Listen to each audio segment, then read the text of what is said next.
Hai semua, pernah dengar tak pasal syarat refund paling gila dari China? Ni memang buat kita ternganga. Ada seorang ibu ni, terkejut bila tahu anak dia guna duit tanpa izin untuk beli set mainan online berharga lebih kurang RM300. Bila dia hubungi penjual di platform QD yang terkenal dengan mainan untuk minta refund, penjual tu tak percaya. Penjual tu bagi syarat pelik gila.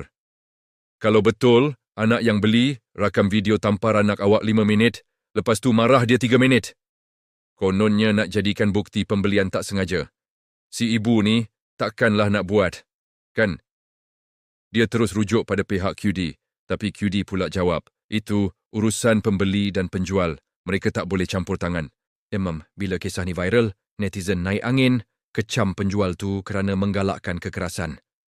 Tapi ada juga yang faham, sebab katanya ramai ibu bapa guna alasan anak yang beli bila nak refund, jadi penjual jadi curiga.